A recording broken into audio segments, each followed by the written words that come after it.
আজকে চতুর্থ আলোচনা আছে ভগ্নাংশ দশমিক সংখ্যাকে বাইনারি সংখ্যায় রূপান্তর।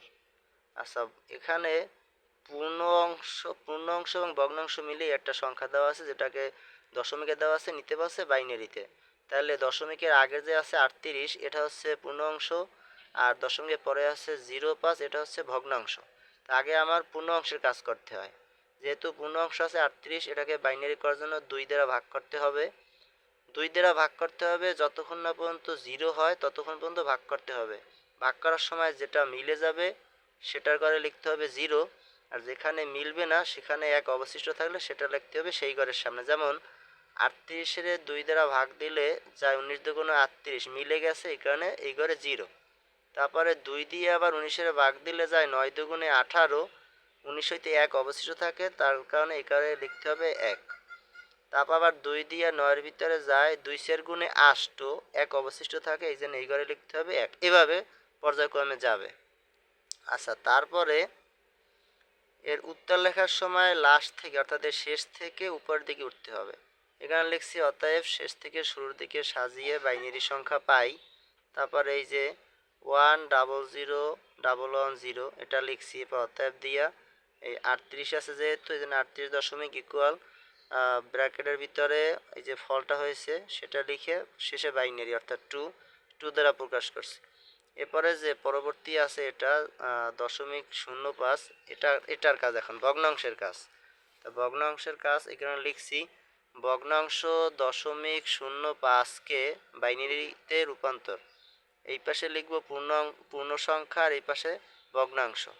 তাই পূর্ণ সংখ্যা লেখার কারণ হচ্ছে এপাশে বিট পাওয়ার আগ পর্যন্ত 00 লিখে যেতে হবে পূর্ণ সংখ্যার ঘরে, আর এই ভগ্নাংশ তো সোজাসুজি 2 দ্বারা গুণ করব, যে ফল হবে সেই ফলটা লিখে আবার সামনে দশমিক দেব।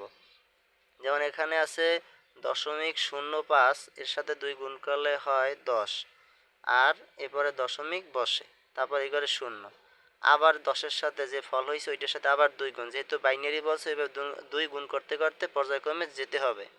এটার সাথে গুণ করলে 20, সামনে লিখবো দশমিক, এ ঘরে লিখবো 0, কারণ কোনো বিট নেই, তার মানে 1 পাওয়া যায় না। আসার পর পর্যায়ক্রমে এখানে পাওয়া গেছে 80 দুগুণে 160 হয়, এই 1 লেখছি বোঝানোর জন্য, কিন্তু এখানে 1 লেখা যাবে না, লিখতে হবে এই যে লেখছি এখানে একটা রাখার জন্য, এখানে 1 রাখতে হবে, কারণ এটা হচ্ছে বিট মানে পূর্ণ অংশ। পূর্ণ অংশ পাওয়ার আগ পর্যন্ত এভাবে 2 দ্বারা গুণ করব, বাকিগুলো 0 হবে। যখনই 1 আসবে বিটই আসবে, বিট না আসা পর্যন্ত এভাবে গুণ করে পর্যায়ক্রমে যেতে হবে।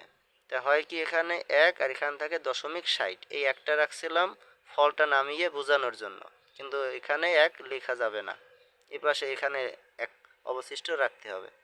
এরপর লিখছি অতএব শুরু থেকে শেষের দিকে সাজি, এটা উত্তর হবে।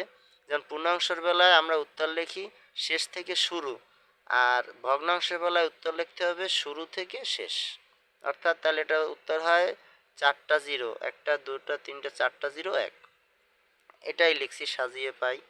তারপর অতএব 0.05, এটাকে বাইনারিতে এই 0.4টা 0 1 বাইনারি, তারপর টোটালটা তুললে অতএব 38.05কে দশমিক থেকে বাইনারির সময় যেটা হয়েছে ওই পাশে উত্তরটা, আর এখানে উত্তরটা দিয়ে শেষে বাইনারি 2 দিলেই হয়। কোথাও কিছু বুঝতে অসুবিধা হলে অবশ্যই কমেন্টে জানাবেন।